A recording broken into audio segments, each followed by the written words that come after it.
A special train had arrived one day, and the Fat Controller welcomed the passengers. They looked at everything in the yard and photographed the engines. Duck's driver let some of them ride in his cab. "They're the Railway Society," his driver explained. "They've come to see us. Their engine's City of Truro. He was the first to go 100 miles an hour. Let's get finished and then we can go talk to him." "Oh," said Duck, awed. "He's too famous to notice me." "Rubbish," smiled his driver. "Come on." Duck found City of Truro at the coaling stage. "May I talk to you?" he asked shyly. "Of course," smiled the engine. "I see you're one of us." "I try to teach them our ways," said Duck modestly. "Ah, yes, all ship-shape and swindon fashion. That's right." "Please, could you tell me how you beat the Southwestern?" So City of Truro told Duck all about his famous run from Plymouth to Bristol more than 50 years ago. They were soon firm friends and talked Great Western till late at night.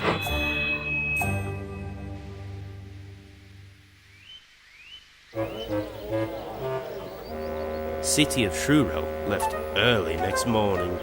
"Good riddance," grumbled Gordon. "Chattering all night, keeping important engines awake. Who is he, anyway?" "He's City of Truro. He's famous." "As famous as me? Pah, nonsense."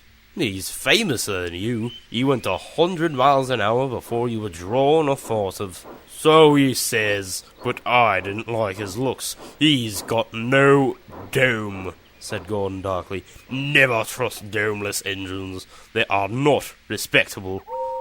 "I never most," Gordon continued modestly, "but 100 miles an hour would be easy for me. Goodbye." Presently, Doc took some trucks to Edward Station. He was cross, and it was lucky for those trucks that they had tried no tricks. "Hello! The famous City of Truro came through this morning. He whistled to me. Wasn't he kind?" "Well, he's the finest engine in the world," said Doc, and he told Edward all about City of Truro and what Gordon had said. "Don't take any notice," soothed Edward. "He's just jealous. He thinks no engine should be famous but him."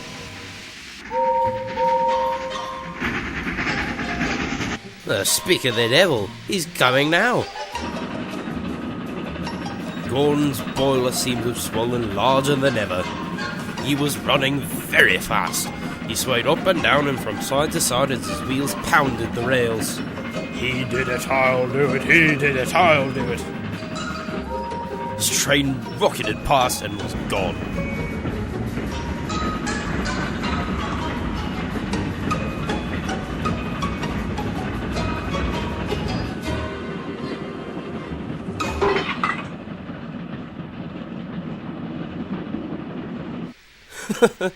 "Gordon's trying to do City of Truro," laughed Edward.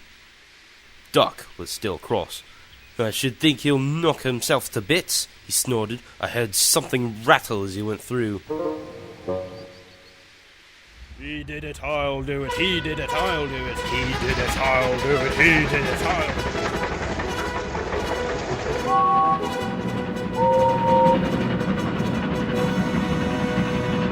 Gordon's driver eased him off. "Steady, boy," he said. "We aren't running a race." "We are, then," said Gordon, but said it to himself.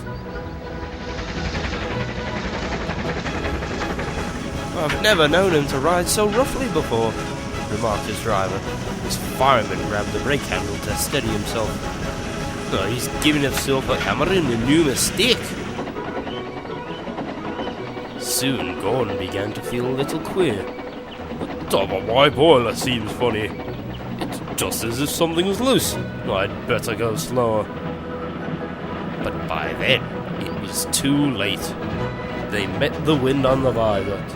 It wasn't just a gentle wind, nor was it a hard, steady wind. It was a teasing wind, which blew suddenly in hard puffs and caught you unawares.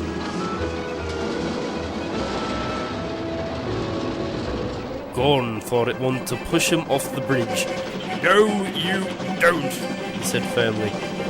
But the wind had other ideas. It curled round his boiler, crept under his loose dome, and lifted it off and away into the valley below. It fell on the rocks with a clang. Gordon was most uncomfortable. He felt cold where his dome wasn't, and besides that, people laughed at him as he passed.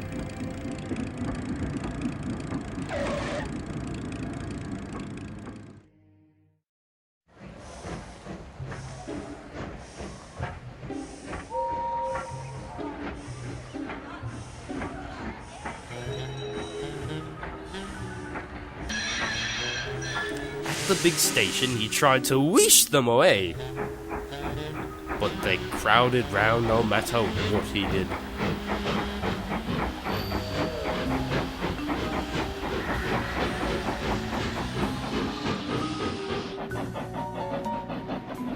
On the way back, he wanted his driver to stop and find his dome, and was very cross when he wouldn't.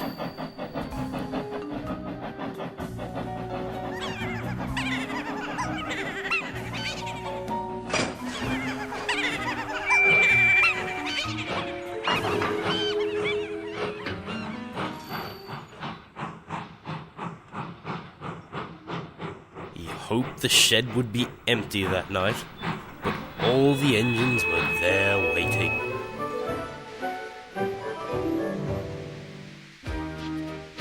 "Never trust domeless engines," whispered a voice. "They aren't respectable."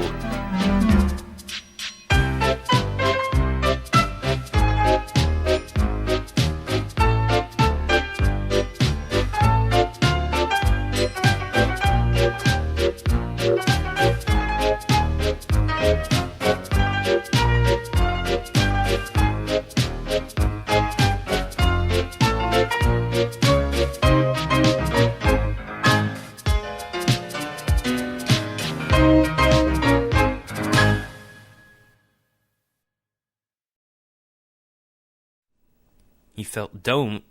He felt dome? What?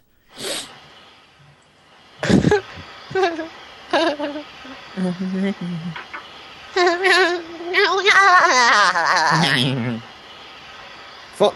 Fell. That sounded like Oh SpongeBob shit. getting Oh, he fell.